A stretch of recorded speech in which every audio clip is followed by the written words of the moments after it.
All right, let's dive into this sinner's need of Christ, huh? We've got a lot to unpack here, especially with your interest in, those really big questions, sin, redemption, all that, the human condition. Yeah, yeah, it really gets into it. This text, it definitely doesn't shy away from those topics. No kidding. So right away, like from the very beginning, it paints this picture of humanity before the fall, perfect, in harmony with God, like possessing all these noble powers and pure thoughts. It almost sounds, I don't know, a little too good to be true. Right. Well, I mean, it's setting up the huge contrast with what comes next, right? Yeah. The fall. The text really goes all in on how, like, after that fall, selfishness just takes over. It replaces love. Humanity becomes all weak, vulnerable, Yeah. basically, captive to Satan. Yeah, that's a good point. And it's really interesting to me how it focuses on Satan's motives, too. It's not just, tempting us into sin. It's bigger than that. It's almost like Satan's using our suffering to kind of like make God look bad, Mhm. almost Yeah. sabotage the whole plan. Exactly. It's like he wants to discredit God, Yeah. as if, suffering somehow proves that God isn't all-powerful or all-loving. Oh, that's a good way to put it. And this is where things get like extra fascinating for me. The text mentions this unrenewed heart, and it doesn't, fully define it. But what do you think it's getting at? It seems pretty central to like understanding the whole shift in humanity's relationship with God. Yeah, right. It's like a key to me, this unrenewed heart. It represents like the core problem. You know what I mean? Before the fall, humans had this deep, joyful communion with God. But then afterward, that connection, it's broken. It's gone. The text even goes so far as to argue that heaven itself would be a form of torture for the sinner. Not because God wants it that way, but because their very nature is now like incompatible with the kind of love, this unselfish love that defines heaven. So it's deeper than just actions then. It's about something internal, like a fundamental change within us.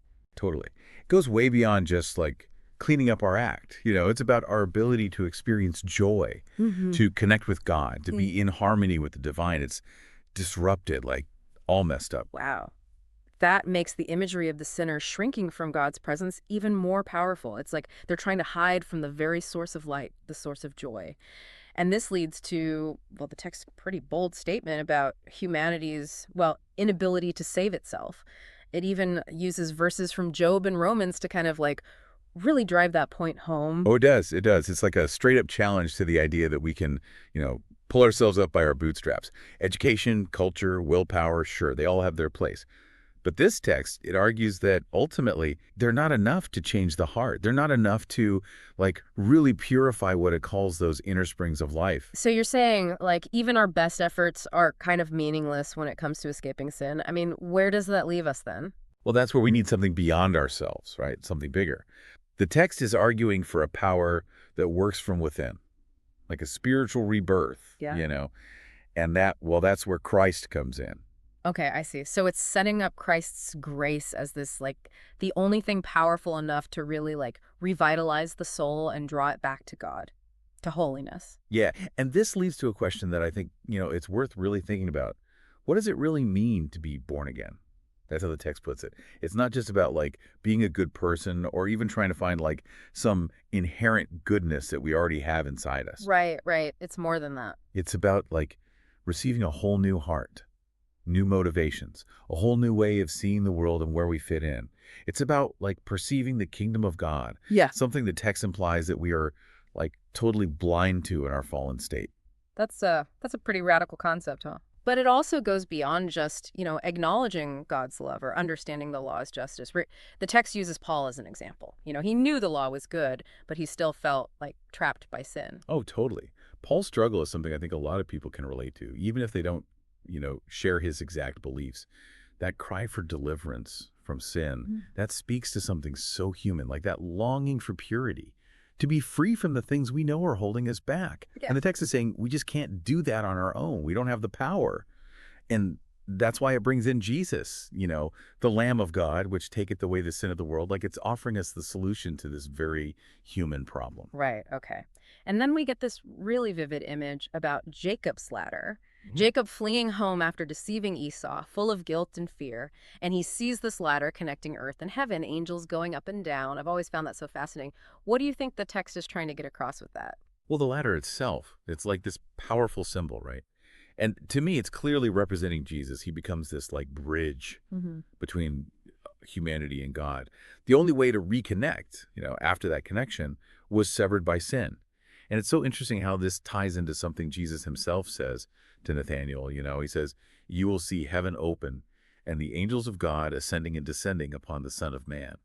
It's almost like the text is suggesting that Christ's sacrifice makes this renewed communication possible, this like reopening of that path between us and the divine that was closed off because of the fall. So it's about more than just forgiveness then, right? It's about restoring that connection, that ability to commune with God that was lost. Yeah, it really is. And the text goes on to say that all our human efforts, towards progress, towards betterment, it's all pointless without acknowledging Christ. Like, he's the source of hope. He's the source of help. It's a pretty big statement. It's basically saying that that true excellence of character, anything good, truly good, it comes from that connection to God, right? Like, without it, we're just wasting our time. Exactly.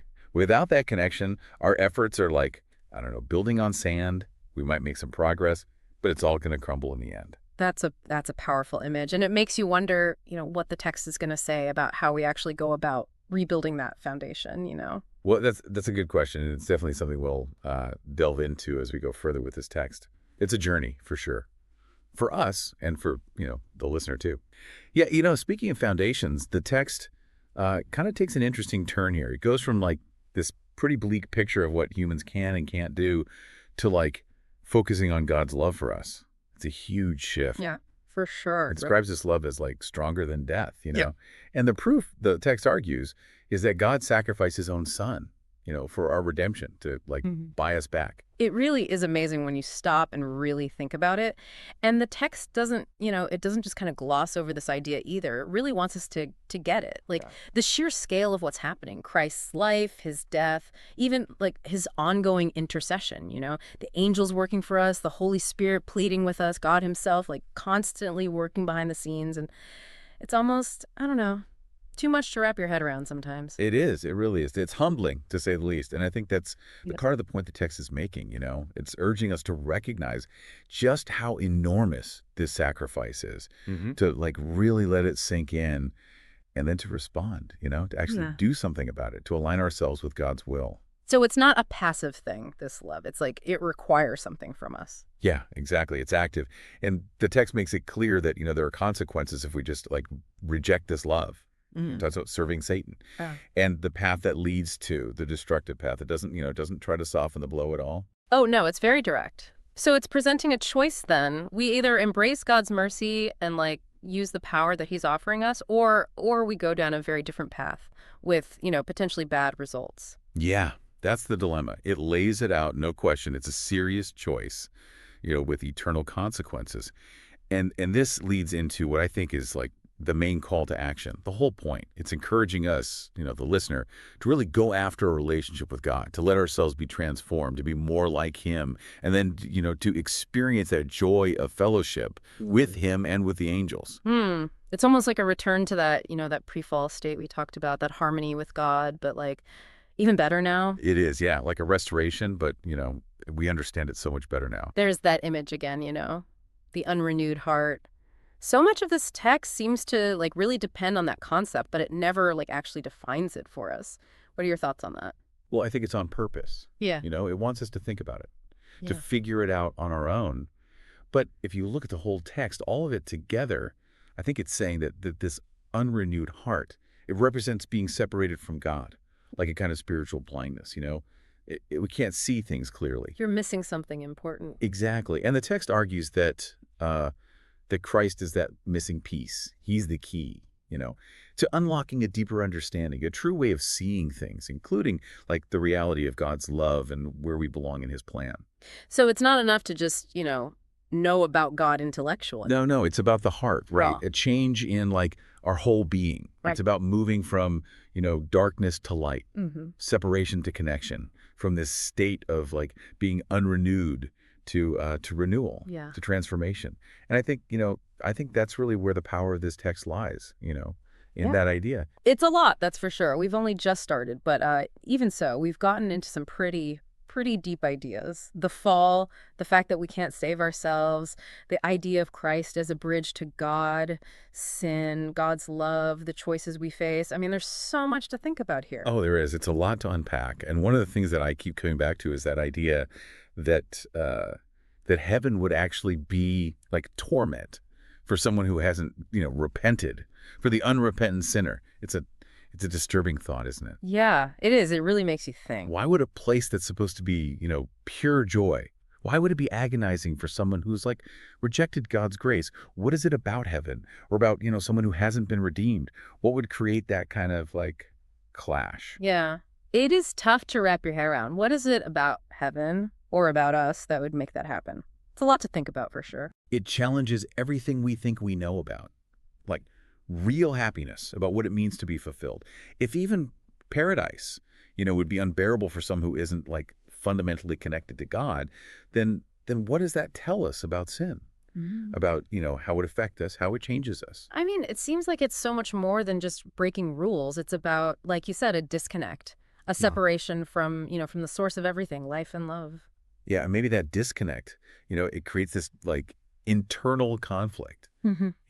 this inability to experience that joy, that peace that's supposed to be part of heaven, like a spiritual mismatch. That's a really good point. So sin isn't just about what we do then, but about who we are on the inside, how we're oriented towards God. And that kind of adds a new urgency to this whole message, doesn't it? Oh, for sure. This isn't like some abstract theological idea anymore. It's about our hearts, Mhm. about the choices we make and, the consequences that come after, eternal consequences. So if we want real joy, true fulfillment, it seems like the only way is to like line ourselves up with God's will, embrace his grace and let him, change us from the inside out.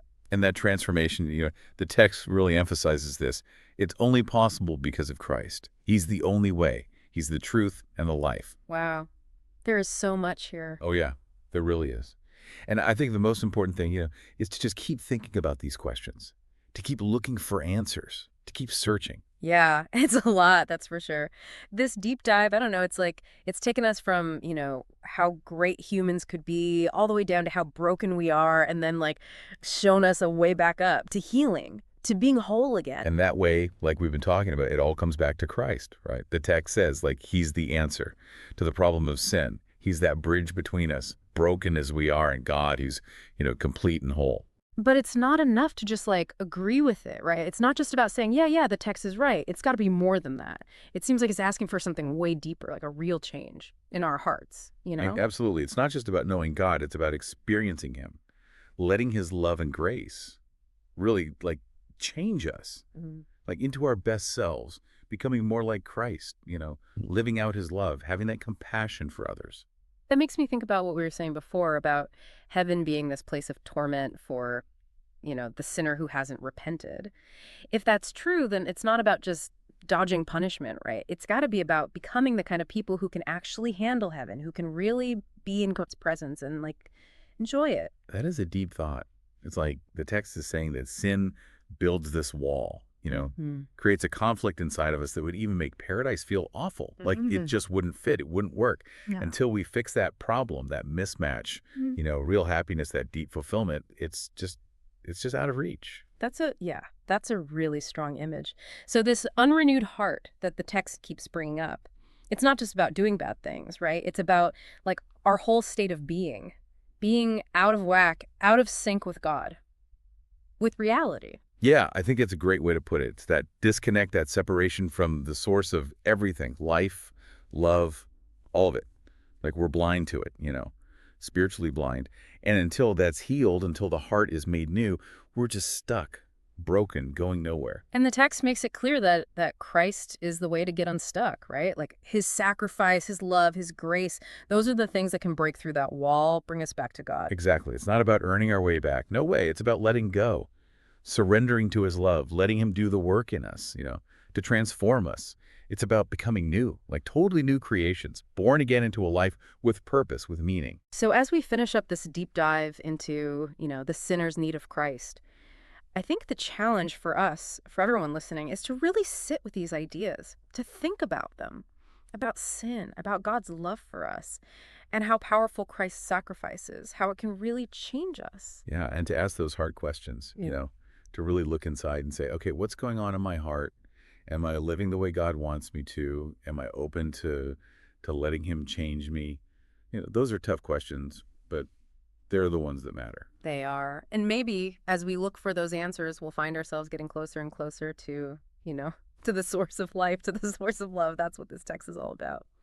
Thanks for coming along with us on this journey. We hope it's given you some new things to think about, maybe inspired you to keep exploring these ideas. They're big ones, that's for sure.